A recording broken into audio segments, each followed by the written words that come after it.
Shalom, selamat pagi Bapak Ibu Saudara yang terkasih di dalam Tuhan. Syukur kepada Tuhan pagi hari ini kita dipertemukan kembali dalam renungan dan doa. Harapan saya saudara semua selalu ada dalam keadaan sehat dan dalam berkat serta perlindungan Tuhan. Sebelum kita memulai aktivitas kita pada pagi hari ini, marilah kita membaca, merenungkan firman Tuhan. Pagi ini saya ambil dari Markus 1 ayat 35, demikian firman Tuhan. Pagi-pagi benar waktu hari masih gelap, ia bangun dan pergi keluar. Ia pergi ke tempat yang sunyi dan berdoa di sana. Marilah kita berdoa. Bapa yang penuh kasih, segala puji, hormat dan kemuliaan kami persembahkan kepadamu. Hanya Engkau yang layak kami puji dan kami sembah. Terima kasih Bapa, jika pada pagi hari ini Engkau telah membangunkan kami dalam anugerah-Mu. Kami mau mulai hari ini bersama-Mu. Berfirmanlah ya Tuhan, di dalam nama Tuhan Yesus. Amin. Saudaraku, judul renungan kita pagi ini adalah kunci suksesmu hari ini. Saudaraku, sahabat suara kabar baik yang terkasih, Bapak B.J. Habibie dalam kutipan motivasinya mengatakan, keberhasilan bukan selalu milik orang pintar, tapi milik semua orang yang mau berusaha. Saudaraku, dari kutipan motivasi itu kita dapat belajar bahwa sesungguhnya semua orang mempunyai potensi untuk sukses dalam hidupnya. Saudaraku, dalam nats kita pagi ini kita belajar tentang teladan Tuhan Yesus dalam pelayanannya.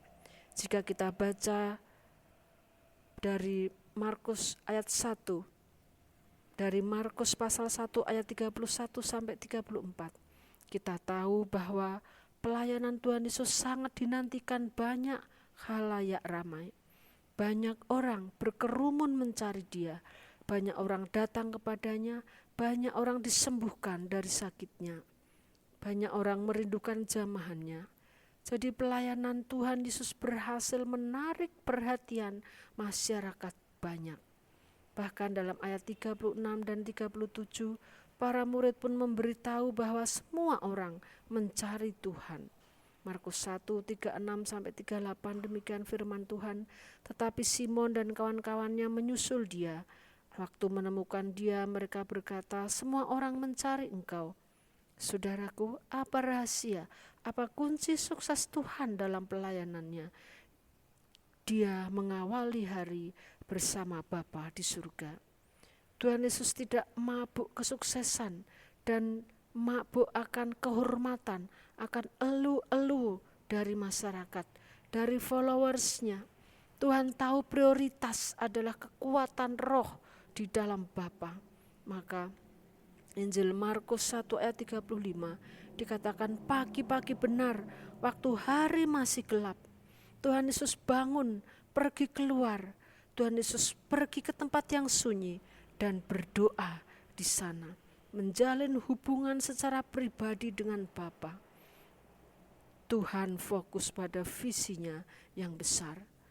Maka ketika murid-murid mencarinya lagi, jawabnya ayat yang ke-8. Ayat yang ke-38. Marilah kita pergi ke tempat lain, ke kota-kota yang berdekatan, supaya di sana juga aku memberitakan Injil, karena untuk itu aku telah datang. Saudaraku, ingin sukses dalam pekerjaan pelayanan saudara? Apakah saudara sudah mulai hari bersama Tuhan? Apakah saudara sudah fokus pada visi saudara? Mari tilik hidup kita dan kembalikan pada posisi yang benar. Keberhasilan, kesuksesan milik saudara, anak-anak Tuhan. Amin. Mari kita berdoa. Terima kasih nasihat-Mu pagi ini Bapa. Bimbing kami untuk selalu memulai hari kami bersama-Mu, serta fokus pada visi Tuhan dalam kehidupan kami. Kami menyadari tidak mampu berjalan sendiri tanpa-Mu. Pimpin, pegang tangan kami ya Tuhan, supaya kami senantiasa berjalan dalam kehendak dan rencana-Mu. Pimpin semua pemimpin negeri kami, mohon pertolongan-Mu untuk penyebaran Injil di bumi pertiwi ini. Mohon berkat-Mu atas semua tugas dan pekerjaan kami umat-Mu. Mohon belas kasihan-Mu atas kami yang sakit, supaya kami pulih dan sehat selalu demi pemberitaan Injil-Mu. Kami memerlukan Engkau Tuhan untuk setiap langkah hidup ini. Dalam berkat kasih karunia Bapa di surga, persekutuan Roh Kudus, serta pengampunan Sang Putra yang kami sembah dalam satu nama Tuhan Yesus Kristus, kami pohonkan berkat untuk umat-Mu pada pagi hari ini. Dan kami haturkan permohonan doa kami dalam nama Tuhan Yesus Kristus. Selamat pagi saudara, kiranya Tuhan Yesus senantiasa menyertai, memberkati dan menguatkan panggilan saudara sebagai anak-anak Tuhan. Amin. Selamat berkarya dalam anugerah Tuhan. Sampai bertemu pada renungan berikutnya. Tuhan memberkati.